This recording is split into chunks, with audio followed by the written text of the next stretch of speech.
Christophe Rouget est avec nous du syndicat des cadres de la sécurité intérieure. Vous êtes vous-même commandant de police. Bonsoir Christophe Rouget, merci de nous répondre. D'abord, peut-être, est-ce que vous avez eu de nouvelles informations sur les circonstances de ce qui s'est passé tout à l'heure ou pas ? Non, pas de nouvelles informations, mais comme vous le disiez, les phénomènes de bande ont toujours existé, avec des territoires, des guerres de territoires. Là, ce qui est sûr, c'est que nous faisons face à une hausse de ces faits qui impliquent des jeunes ultra-violents, qui est exacerbé, semble-t-il, par les réseaux sociaux, puisqu'on a des phénomènes effectivement de défis, des phénomènes de publicité sur les réseaux sociaux.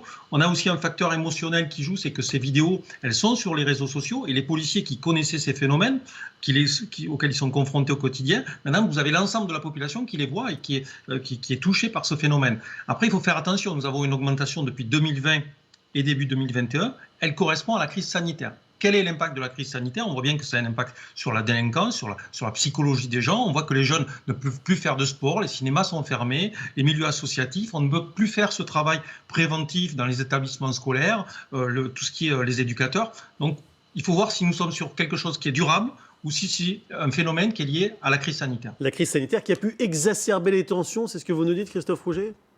Oui, c'est possible, on le voit bien, tous les gens sont touchés, on a beaucoup de gens qui ont des facteurs psychiatriques, mais on a aussi ces jeunes qui sont parfois désœuvrés et qui, du coup, ne pouvant plus voir leurs amis, les clubs de sport, les cinémas qui sont fermés, peuvent aussi sombrer dans cette lutte. Ça peut avoir un facteur aggravant. Ce qui est sûr, c'est qu'on a beaucoup de phénomènes qui touchent les mineurs. On a les phénomènes de bande, les règlements de compte sur trafic stupéfiant qui touchent aussi de plus en plus les jeunes, des faits divers tragiques, aussi des violences urbaines, avec des agressions de policiers, des guet-apens qui sont devenues quotidiennes. Et enfin, on a une augmentation aussi exponentielle de la délinquance concernant les mineurs isolés. Donc, on a beaucoup de facteurs qui touchent ces jeunes. Et il va falloir trouver les mesures qui soient efficaces pour avoir un suivi régulier de ces jeunes. Il faut avoir une réponse pénale plus rapide, plus ferme, un suivi efficace, notamment du noyau dur, vous savez, de ces jeunes délinquants, de ces 5% qui commettent 50% de la délinquance. Il faut intervenir plus tôt pour les protéger d'abord à eux, pour éviter qu'ils ne soient dans la délinquance et ensuite pour protéger évidemment l'ensemble de la société. Je pense que la réponse pénale, c'est un enjeu majeur de la sécurité des Français qu'on va aborder lors de la prochaine table ronde du Beauvau de la sécurité. Est-ce que ces jeunes, ils ont peur de la police ou pas du tout ? Non, ils n'ont pas peur de la police parce que des jeunes, je crois que ça a été très bien dit sur votre plateau, ils n'ont pas conscience de ce qu'ils commettent, de ces faits-là, ils n'ont pas peur.